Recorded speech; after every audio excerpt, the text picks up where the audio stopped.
Ya, oke. Kasus Lisa Mariana versus Ridwan Kamil, ya, ini kan berawal dari Lisa Mariana yang menyampaikan di media sosial, ya, bahwa anak yang dilahirkannya itu dia klaim bahwa itu adalah anak dari Ridwan Kamil, ya. Karena itulah kemudian Ridwan Kamil merasa nama baiknya tercemar sehingga melaporkan ke Mabes Polri. Nah, untuk membuktikan apakah yang disampaikan Lisa Mariana di media sosial itu fakta atau fitnah, maka Mabes Polri melakukan tes DNA. Kan begitu. Karena kalau fakta berarti bukan pencemaran, bukan fitnah. Tetapi kalau bukan fakta yang disampaikan di media sosial, berarti kan pencemaran nama baik. Oleh karenanya, Mabes Polri sudah tepat, sudah benar melakukan tes DNA terhadap anaknya Lisa Mariana, terhadap Lisa Mariana dan Ridwan Kamil. Nah, beberapa hari lalu, memang Mabes Polri sudah mengumumkan kan, hasil tes DNA antara Ridwan Kamil, ya, dengan anaknya Lisa Mariana itu dinyatakan non identik. Arti non identik itu berarti anak yang dilahirkan dari Lisa Mariana itu bukanlah anak Ridwan Kamil. Dengan kata lain, Ridwan Kamil bukanlah bapak biologis dari anak yang dilahirkan oleh Lisa itu.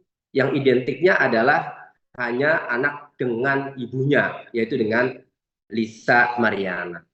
Nah, lalu bagaimana kalau hasilnya itu non identik? Kalau hasilnya non identik, berarti kembali kepada perkara pokoknya di mana Ridwan Kamil merasa tercemar nama baiknya. Berarti dengan dasar hasil tes DNA non identik itu berarti dari situ ada bukti permulaan, ya, ada petunjuk, ya, ada nanti diketerangkan dengan ahli, ya, bahwa yang dilakukan oleh Mariana di media sosial dengan mengatakan anaknya itu adalah anak dari Ridwan Kamil, maka akhirnya itu menjadi fitnah. Sehingga laporan polisi Ridwan Kamil di Mabes Polri terhadap Lisa Mariana pasti diproses. Jadi Lisa Mariana ini kasusnya ini diproses nanti secara hukum oleh Mabes Polri.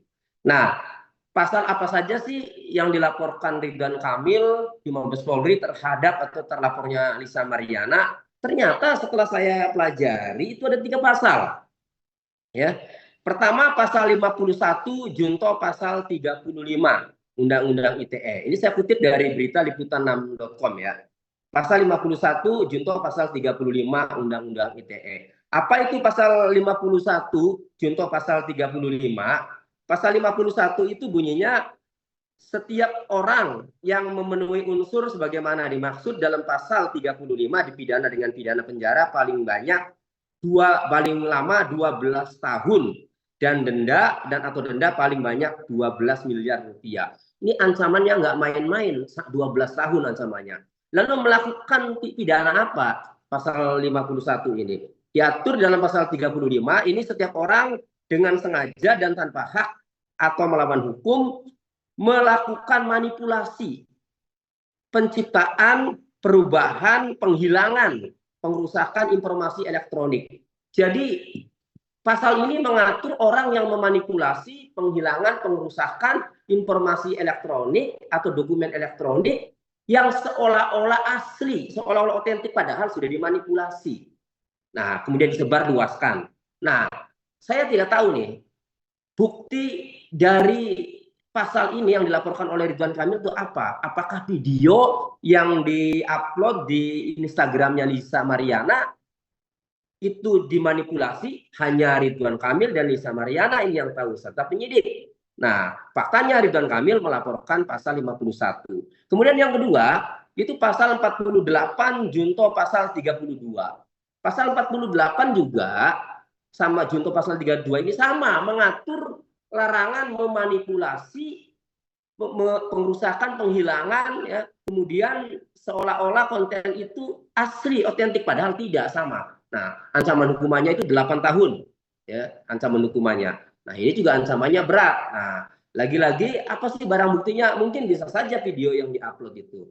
Nah, kemudian yang ketiga, pasal mengenai pasal pencemaran nama baik, yaitu pasal 45 ayat 4, junto pasal 27A. Nah, kalau ini terang, kita semua bisa melihat. Paling kata-kata Lisa yang mengklaim bahwa itu anaknya itu adalah anak biologis Ridwan Kamil, ya. Kemudian dilaporkanlah pasal ini. Nah, ketika tes DNA dinyatakan non identik, berarti kan bukan anak kandungnya Ridwan Kamil. Nah, ini masuk unsur pidananya.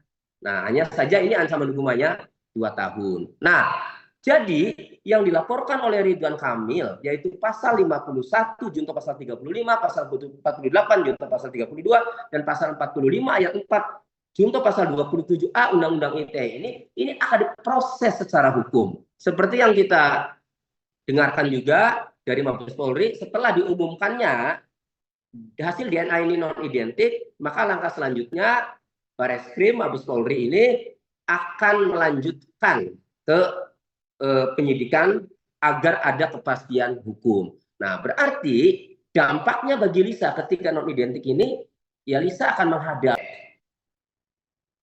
ketika ada pencari keadilan, baik pelapor maupun terlapor, yang tidak terima atas keputusan penyidik, ya, maka bisa melakukan upaya hukum. Nah, pengumuman hasil tes DNA ini adalah keputusan penyidik. Meskipun yang melakukan tes DNA ini adalah ahli dari kedokteran, tetapi itu bagian dari dokumen penyidikan, ya. Bagian dari dokumen penyidikan itu bisa jadi itu alat bukti, ya, bisa jadi itu petunjuk, ya. Nah, atau keterangan ahli. Nah, ketika hasilnya itu tidak diinginkan oleh Lisa Mariana dalam hal kasus ini, ya, karena Lisa Mariana mungkin menginginkan identik supaya bukan fitnah, kan. Tetapi ketika hasilnya non identik ini tidak diinginkan oleh Lisa Mariana, maka Lisa Mariana bisa melakukan upaya hukum, yaitu mengadukan ke Biro Wasidik, ke Bareskrim Polri juga. Nah, minta agar hasil tes DNA itu dibedah secara transparan prosesnya. Nanti diundang tuh Lisa Mariana sama pengacaranya, Ridwan Kamil sama pengacaranya. Nah, lalu diundang tuh ahli dokter yang melakukan pemeriksaan terhadap DNA itu. Nanti kemudian ada dari Propam, ada dari Wasidik kan di situ. Nah, kumpul tuh semua. Lalu dibedah itu sampai setransparan mungkin, sampai benar-benar dapat dibuktikan bahwa memang hasilnya adalah non identik. Nah, ketika ada suatu kecurigaan dalam prosesnya itu, maka itu menjadi alasan bagi Lisa untuk dilakukan tes DNA ulang. Itu. Jadi kalau tidak melalui prosedur itu, mekanisme lapor ke Biro Wasidik, kalau tidak melalui lapor ke Biro Wasidik, susah untuk minta tes DNA ulang, karena tes DNA ini bagian daripada proses hukum, baik penyelidikan maupun penyidikan. Itu. Nah, jadi Lisa harus mengajukan keberatan dengan mengadukan ke Biro Wasidik. Nah, setelah hasil dari proses gelar perkara khusus di Biro Wasidik itu kemudian dilihat ada kejanggalan, boleh mengusulkan agar dilakukan tes DNA ulang.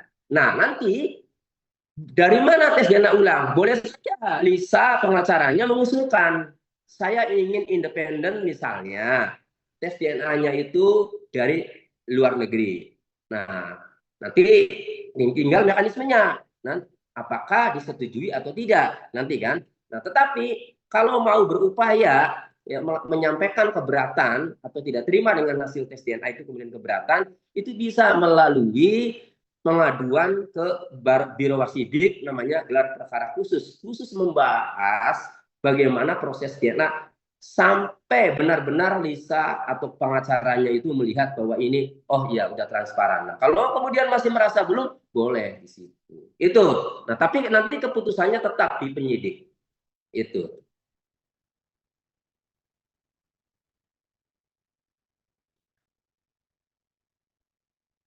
Menolak hasil.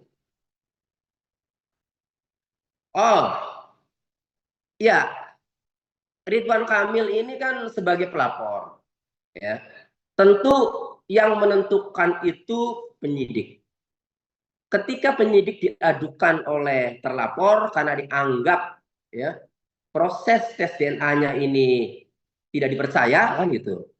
Maka ketika sudah melalui mekanisme, jika keputusan dari hasil gelar perkara khusus harus dilakukan tes DNA ulang, ya Ridwan Kamil ya harus mau karena itu bagian daripada proses hukum. Karena yang menentukan penyidik kan begini, untuk dapat menaikkan penyidikan atau menetapkan tersangka Lisa ini harus dilakukan tes DNA ulang misalnya setelah hasil gelar perkara khusus. Nah, maka keputusannya itu ya tetap harus ditaati baik oleh Ridwan Kamil maupun oleh Lisa. Ini itu. Jadi Ridwan Kamil meskipun katakanlah nanti kalau tes DNA ulang saya khawatir, saya takut nih nanti cocok nih atau identik nih. Ya, kalaupun kekhawatiran seperti itu ya tidak masalah, tetapi dia harus mentaati, harus dilakukan tes DNA ulang.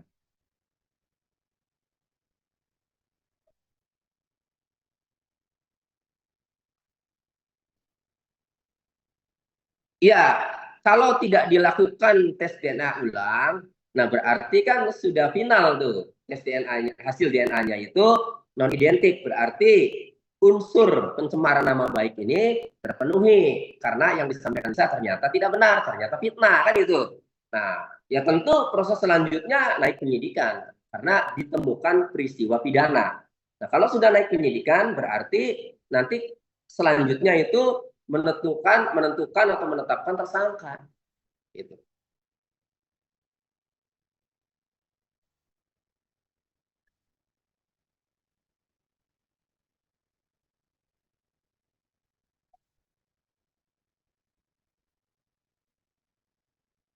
Ya kalau menurut saya meskipun hasilnya ini non identik, tetapi Ridwan Kamil ini kan sudah baik tuh, sudah membuka diri, menawarkan islah, menawarkan perdamaian.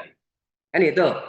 Nah, menurut saya, saran saya sih kepada Lisa, seharusnya daripada mengikuti proses hukum yang begitu lelah, nanti berhadapan dengan hukum, nanti sidang, nanti setelah diponis, setelah diputus ya, kemudian dipenjara, menurut saya sih tawaran dari Ridwan Kamil harusnya disambut baik ya untuk berdamai. Nah, kalau berdamai kan berarti Lisa nggak berhadapan tuh dengan hukum kan, karena berdamai. Jangan khawatir ya proses dugaan tindak pidana korupsinya jangan khawatir tidak diproses. Meskipun Lisa berdamai, tetap tindak pidana korupsi yang Lisa ancam bongkar itu kan diproses oleh KPK.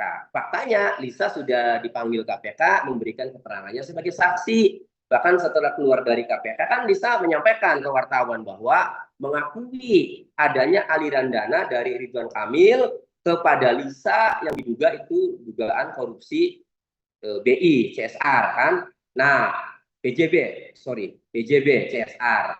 Nah, Lisa sendiri mengakui kan buat anak kan gitu. Artinya keterangan-keterangan yang Lisa ketahui ya itu kan sudah disampaikan kepada KPK. Jadi ya sudah itu pasti lanjut ya. Kalau memang merasa dendam dengan Ridwan Kamil itu lanjut tidak pidana korupsinya. Tetapi tawaran Ridwan Kamil untuk berdamai menurut saya ya sudah diambil saja kemudian berdamai. Itu saja. Jadi saran saya terima perdamaian dari Ridwan Kamil itu.